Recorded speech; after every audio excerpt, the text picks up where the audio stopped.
This story right here, man, this caught my eye. Yeah, there's so much to say about this. So a remote tribe in the Amazon was basically given the internet by Starlink, Elon Musk's whole internet situation. By the way, everybody knows I'm a well-known Elon Musk hater, but I will give props only for Starlink because we actually use that here since we're out in the sticks. And it's great. We're about to get other internet that's high speed and actually higher speed, but this has been the best solution to this point. But anyway, I digress.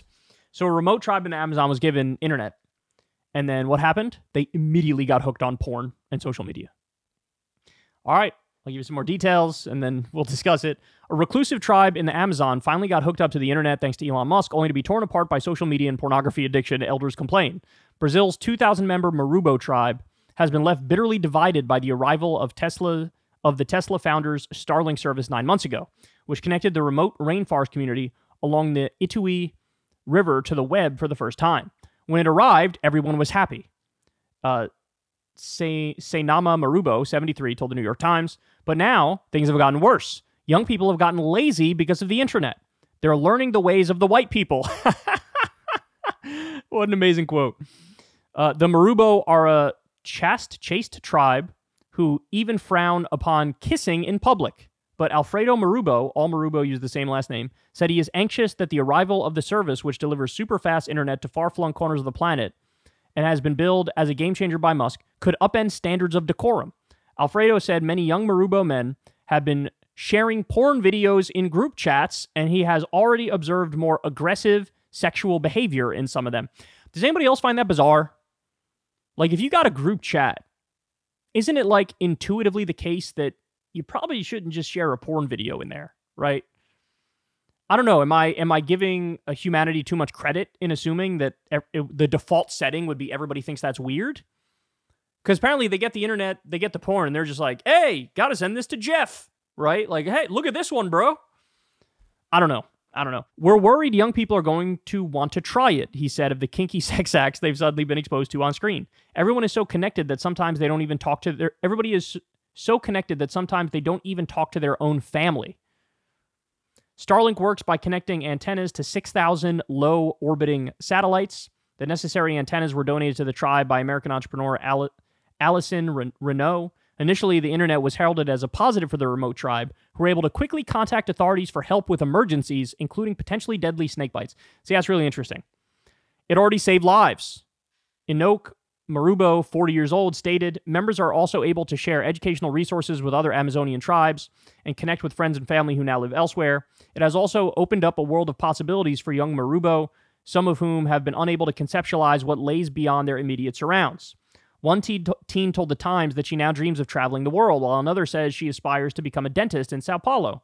However, Enoch also complained of the significant downsides. It changed the routine so much that it was detrimental, he stated. In the village, if you don't hunt, fish, and plant, you don't eat. Some young people maintain our traditions. Others just want to spend the whole afternoon on their phones. Tribespeople became so addicted that Marubo leaders, fearing that history and culture, which is passed down orally, could be lost forever, they have now limited access to the internet for 2 hours each morning, 5 hours each evening, and all day Sunday. But parents still worry the damage may already be done. Another father said he's anxious about his children playing violent first-person shooter games. I'm worried that they're suddenly going to want to mimic them, he stated. Meanwhile, others say that they've fallen victim to internet scams given that they lack digital literacy, while many youngsters are chatting with strangers on social media. Flora Dutra, a Brazilian activist who works with indigenous tribes, was instrumental in helping connect the Marubo to the internet. She believes anxieties about the internet are inflated and asserts that most tribespeople wanted and deserved access to the World Wide Web. Still, some officials in Brazil have criticized the rollout to remote communities, saying special cultures and customs could now be lost forever. All right, so before I say anything, let me just say, I'm very curious what all of you think about this. Because, okay, I've never liked the people who are all doom and gloom about the internet and social media and technology. I really do find that disingenuous when people only talk about the negatives, because it's like, but there's some very obvious positives that you're just pretending don't exist, right? The fact that we have all the information in the world available at our fingertips 24/7, You no longer, it's not like the 1980s where you sit at a bar and you're bullshitting with somebody and somebody makes a ridiculous point and nobody can fact check it. Now it's like you can fact check fucking anything, right? All the information in the world, you can learn about anything. The connectivity angle, like they said, is phenomenal. They were able to save people's lives because they were able to get in contact with emergency authorities after snake bites, and there's educational stuff on there, which is phenomenal, right? You can find communities on there that you wouldn't find otherwise, which is overwhelmingly a good thing. So I never like the doom and gloom types. But I will say, in recent years, I've become much more of a moderate on it, where I see massive upsides, but also colossal downsides to the internet, right? The one part where I'm going to totally disagree with them is the thing about the first-person shooter games, because there's been so many studies done on that, and basically the reality is people know the difference. People know this is just for fun. This is not real. It's not okay to murder people, right? Like, one of the very first things you learn from a morality perspective as a young person is like, just do unto other people as you would like done unto you. Well, as long as you know you don't want to get fucking murdered, you know not to murder other people. So I think that that's sort of like a moral panic and a hysteria, the idea that these video games are going to make them become serial killers. It just never bears out, right? People bring that up in the context of mass shootings in the US. But again, they've done studies and it's bogus. There are other countries that play just as many or more violent video games than we do, and they don't have anywhere near the number of gun deaths. Turns out access to guns is like the number one thing that correlates with mass shootings. But anyway, I digress from that. So that point I don't agree with. Everything else I kind of get where they're coming from, right? I actually don't even disagree with this remote tribe saying, we've decided we are going to limit the access and how many hours. I will give them a little word of advice, though. They said 2 hours in the morning and then 5 hours at night or whatever it was. No. The key is you can't allow it until late afternoon or evening, and then once they're on, they could basically stay on. If you allow it early, you already get the addiction juices flowing, and if you try to take it away and then have them go do the work in the field or whatever, they're not going to be there. They already got the addiction juices flowing, and then they'll be thinking about that the whole time they're doing their work. The thing is, from when they get up, you can't allow them to do that, and then at the end of the day, when it's time to relax, then you're good, you could do it, and go ahead, veg out. And look, I never understood, I couldn't wrap my mind around how addictive these technologies are. I really couldn't. I just couldn't wrap my mind around it. But you see it with a lot of kids, right? The kids don't have the same sort of built-in defense mechanisms against it. Like, I guess since I was sort of on the cusp of the internet age, I was born in 1988. I remember we had a computer when I was a kid, but, it was the dial-up and it took forever to do anything. And, maybe the limited nature of it made it so we developed some amount of discipline and self-control. But, like, the idea of me getting like addicted to I just don't have that in me. And I think a lot of people from my generation, it's the same thing. You use it in moderation. You use it in a reasonable way. But for the younger generations, now they've like mastered a lot of the technologies and a lot of the apps and a lot of the experience online, and they've made it so it is hyper addictive. And younger brains in particular don't have the tools to be able to say, okay, I'm going to step away now, right?